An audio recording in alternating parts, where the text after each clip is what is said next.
السلام علیکم ورحمۃ اللہ وبرکاتہ۔ کتاب الایمان، امام بخاری رحمہ اللہ دوسری کتاب کتاب الایمان قائم کرتے ہیں۔ سبحان اللہ، پہلی کتاب وحی ہے، دوسری ایمان ہے۔ خلاصہ یہ ہے، جو کچھ وحی میں آ چکا ہے قرآن و حدیث میں، اس پر ایمان لانا ضروری ہے۔ مسلمان کے لیے ضروری ہے کہ قرآن و حدیث پر ایمان ہو، 100% ایمان ہو، ذہن میں ذرا برابر بھی شک و شبہات نہ ہوں۔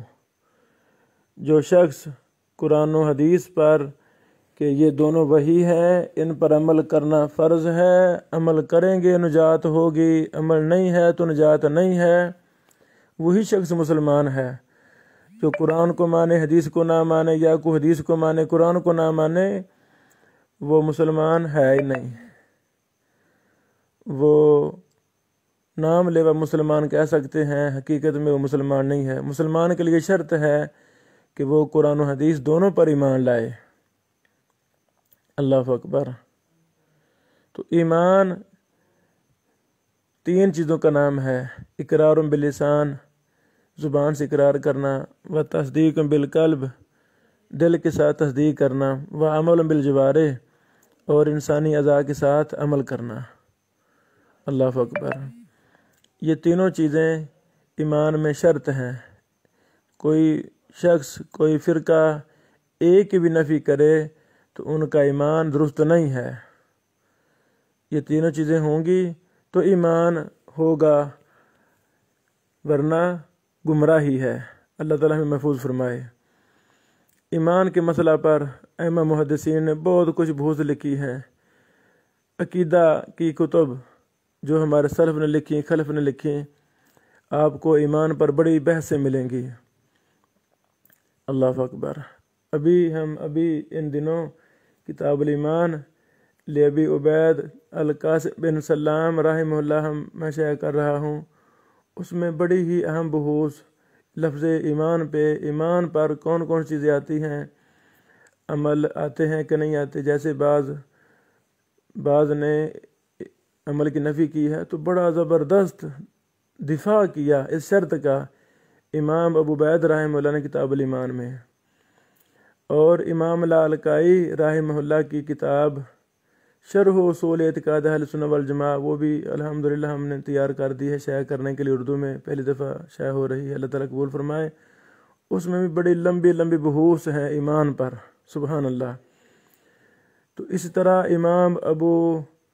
امام یعنی الابانہ عن اصول الدیانہ، امام ابو الحسن الاشعری رحمہ اللہ کی کتاب بڑی کمال کتاب ہے، وہ بھی ہم نے اردو میں شائع کی۔ اس میں بھی ایمان پر بحثیں ہیں۔ یعنی جتنے بھی ہمارے سلف کی کتابیں ہیں، ائمہ محدثین کی کتابیں ہیں، جو ہمارا اصل ورثہ ہے، جن کو ہم نے چھوڑ دیا ہے، جن کو لازم پکڑنا چاہیے تھا، ایمان کی بحوث، اسلام کی بحوث، عقیدہ کی، منہج کی بحوث ہمیں اپنے سلف کی کتابوں سے ضرور پڑھنی چاہیے۔ ایک درد کے تحت، ایک منہج کے تحت ہم نے الحمدللہ یہ منہج اپنایا تھا کہ سلف کی کتابوں کو ہم نے عام کرنا ہے، تاکہ ہمارے اہل علم وہ سلف کو لازم پکڑیں۔ اللہ اکبر۔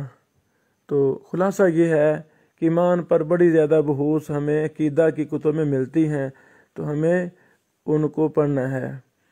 امام بخاری رحمہ اللہ کتاب الایمان میں 51 حدیثیں لائے ہیں۔ سبحان اللہ۔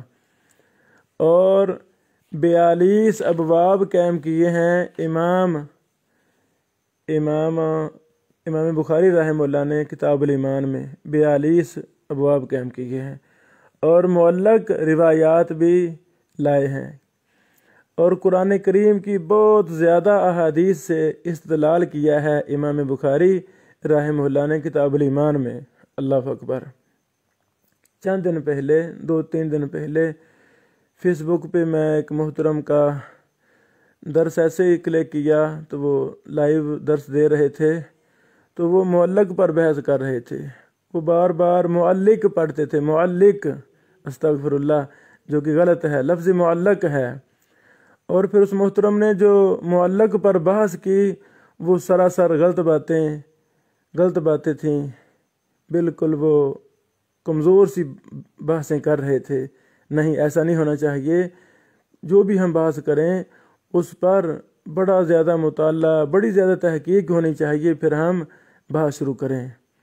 ورنہ میں آج غلط بات کروں گا، بغیر تیاری کے بات شروع کر دوں گا، تو میری یہ کھچ، میری یہ غلط بات، میری کمزور بات ہزاروں لاکھوں نے سننی ہے۔ میں فوت ہو جاؤں گا، وہ میری گمراہی، وہ میری غلطی، مسئلہ میں، تحقیق میں، وہ دنیا سنتی رہے گی، نقصان ہوگا۔ تو ہمیں یہ نیٹ وغیرہ پہ بڑی زیادہ تیاری کے ساتھ ہمیں بیٹھنا چاہیے، ورنہ نقصان ہے، کوئی فائدہ نہیں ہے۔ بہرحال امام بخاری رحمہ اللہ نے کتاب الایمان میں جو سب سے پہلا باب قائم کیا ہے، باب قول نبی صلی اللہ علیہ وسلم بنی الاسلام علی خمس، کہ نبی کریم صلی اللہ علیہ وسلم کا فرمان کہ اسلام کی بنیاد 5 چیزوں پر ہے۔ اس کے تحت امام بخاری سے فرماتے ہیں وَهُوَ قَوْلٌ وَفِعْلٌ وَيَزِيدُ وَيَنْقُصُ۔ ماشاءاللہ، ایمان قول ہے اور فعل ہے، اور زیادہ ہوتا ہے اور کم ہوتا ہے۔ سبحان اللہ۔ بعض احباب نے اس مسئلہ میں غلط موقف اپنایا، اللہ کروڑوں رحمت نازل فرمائے محدثین پر، جنہوں نے ایک ایک مسئلہ کے رد میں باطل فرقوں کے غلط باتوں کے رد میں مستقل کتابیں لکھی۔ سبحان اللہ، سبحان اللہ۔ ایک محدث نے تو یہ مستقل کتاب لکھ دی، کتاب الایمان یزید و ینقص، اس کا نام یہ ہے کتاب کا۔ اللہ اکبر۔ تو بہرحال امام بخاری رحمہ اللہ نے ایمان زیادہ ہوتا ہے، کم ہوتا ہے، اس پر 7 آیات نقل فرمائی ہیں۔ اللہ اکبر۔ یعنی اس مسئلہ کو ثابت کرنے کے لیے امام بخاری رحمہ اللہ نے کتاب الایمان کے پہلے باب کے نیچے 7 آیتوں کو ذکر فرمایا ہے، اللہ ان سے راضی ہو جائے۔ جو پچھلے درس میں میں نے یہ اظہار کیا کہ امام بخاری رحمہ اللہ نے جو قرآن کریم سے استدلال کیا ہے، اس پر مستقل کتاب ہونی چاہیے، اس پر مستقل کتاب ہونی چاہیے۔ یہ بڑا فائدہ دے گی امت کو۔ کوئی نوجوان کھڑا ہو، وہ اس پر کام کرنا شروع کر دے، ہم انشاءاللہ اس کی پوری رہنمائی کریں گے، اور میں اس کتاب کو شائع بھی کروں گا انشاءاللہ العزیز۔ اللہ اکبر۔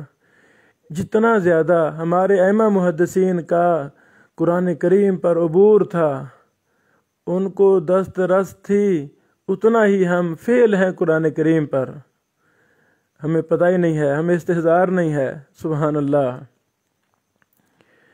ہمیں بیان کیا ہمارے استاد محترم حافظ محمد شریف حافظہ اللہ نے، جس دور کے بہت بڑے امام اور محدث ہیں، اصولی ہیں، نقاد ہیں۔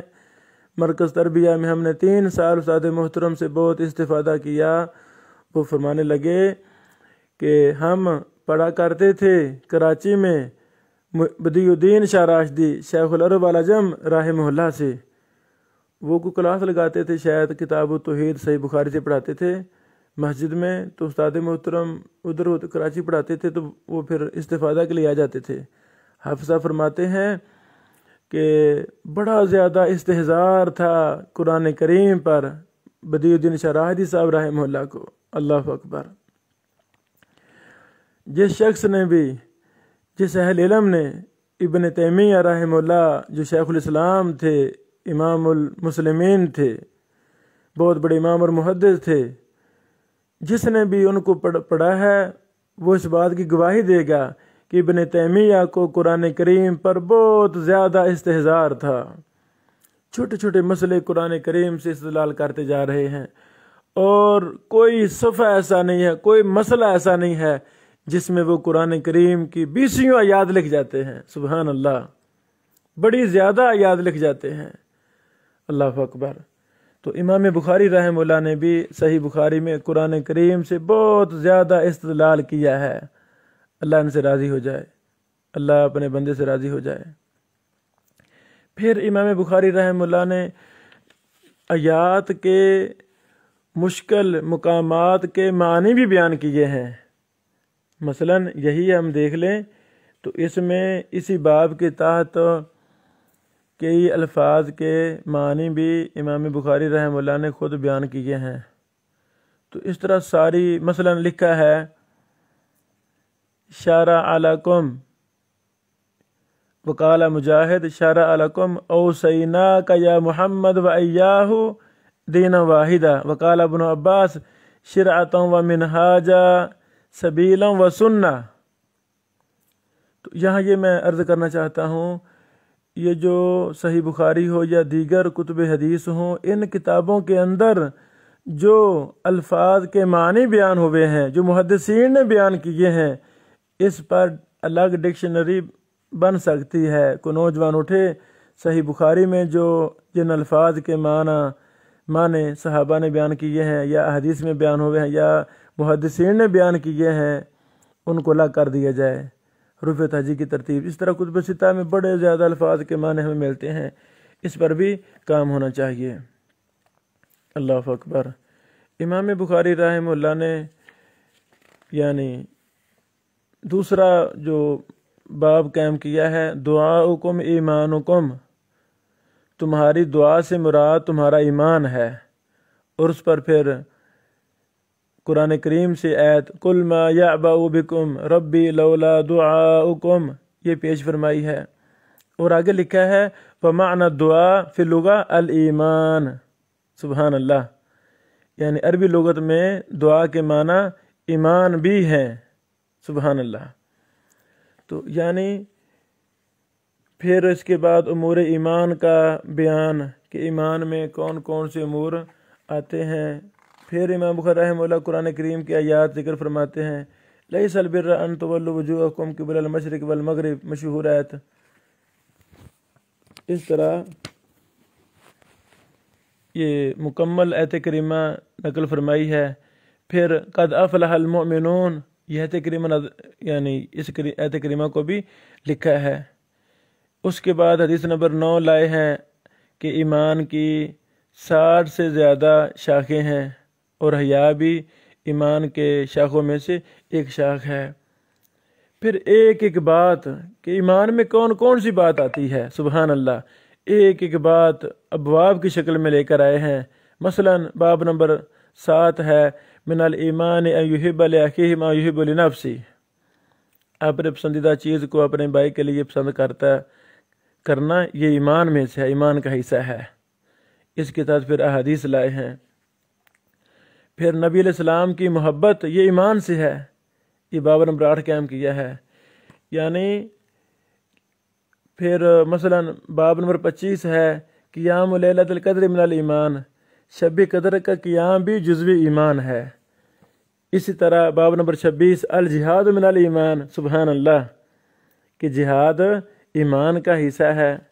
اس طرح ایک ایک بات بڑے بڑے بریک چیزوں کو امام بخاری رحمہ اللہ نے ابواب کی شکل میں واضح کر دیا ہے، اور نیچے احادیث، قرآن کریم کی آیات، صحابہ کی آثار، مرفوعات، موقوفات، مقطوعات، معلقات، سبحان اللہ، ہر چیز سے مسئلہ کو سمجھایا ہے اور حق ادا کر دیا ہے۔ اللہ اپنے بندے پہ کروڑوں رحمت نازل فرمائے۔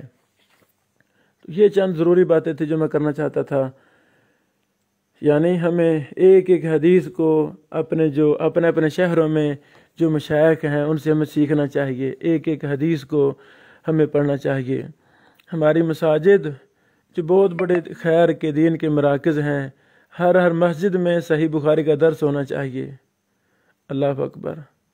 میں بھی دیکھوں اپنے شہر میں، مثلا میرا قصور شہر ہے، تو قصور شہر کی کسی مسجد میں بھی صحیح بخاری پر درس نہیں ہو رہا۔ ویسے درس ہوتے ہیں، فلیکس بنتے ہیں، علماء، بہت کچھ ہوتا ہے، یعنی ایسے سمجھا جائے ہوتے ہی یہ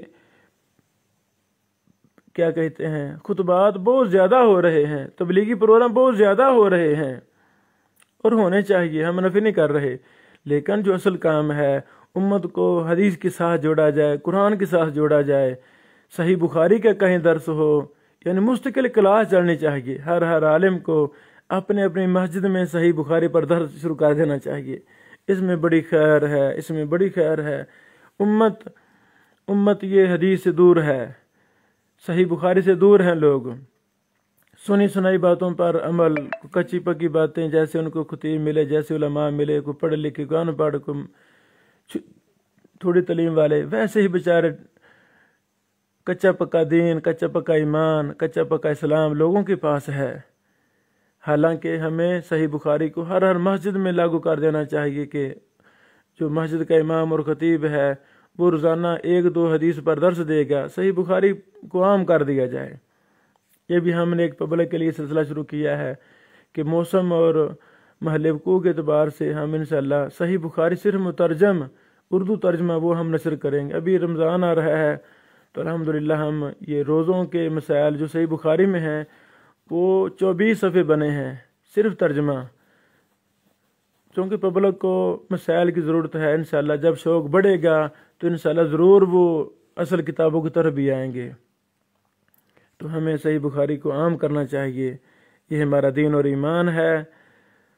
تو جب لوگ صحیح بخاری کی طرف آ جائیں گے، پڑھیں گے، مساجد میں پڑھائی جائیں گی، اسکولوں کالجوں میں صحیح بخاری پڑھائی جائے گی، جو میرا حلقہ ہے میں ان کو پڑھاؤں گا، جو آپ کا ہے آپ ان کو پڑھائیں گے، تو انشاءاللہ انقلاب آئے گا، شعور بیدار ہوگا، لوگوں کا حدیث رسول صلی اللہ علیہ وسلم کے ساتھ اٹیچمنٹ ہوگی اور بات بن جائے گی۔ یہ تو ہر گھر میں کلاس ہونی چاہیے، صحیح بخاری کی کلاس تو ہر گھر میں ہونی چاہیے۔ ہماری بہنیں، ہمارے بیٹے کتنے پڑھے لکھے ہیں، کیا فائدہ ان کی پڑھائی کا؟ کیا ہم گھر میں 10 منٹ، آدھا گھنٹہ صحیح بخاری کو نہیں دے سکتے؟ چلو آپ بیٹی صاحبہ آپ نے مثلا عصر کے بعد یا مغرب کے بعد کوئی ایک ٹائم مقرر کر لیا جائے کہ بیٹی آپ نے ہمیں بخاری کے روزانہ 2 حدیثیں پڑھ کر سنانی ہیں۔ تو ممکن ہے، کیوں نہیں ممکن؟ سب کچھ ممکن ہے، پر ہم کرتے نہیں ہیں۔ تو امت کو ہم کچھ دے کر فوت ہوں، شعور بیدار کریں، یہ بہت بڑی کمزوریاں ہیں ہمارے اندر، اللہ تعالی ہماری صلاح فرمائے۔ تو اسی انداز میں خلاصہ تن ہم چند باتیں ہر کتاب پہ کریں گے۔ اللہ تعالی ہمارا حامی و ناصر ہو، ہم سب کا خاتمہ ایمان کے ساتھ کرے۔ جس عظیم مقصد کے تحت ہم نے یہ سلسلہ شروع کیا ہے، اللہ تعالیٰ اس میں ہمیں کامیابی دے اور امت کا صحیح بخاری کے ساتھ ناطہ تعلق جوڑ دے۔ بارک اللہ فیکم۔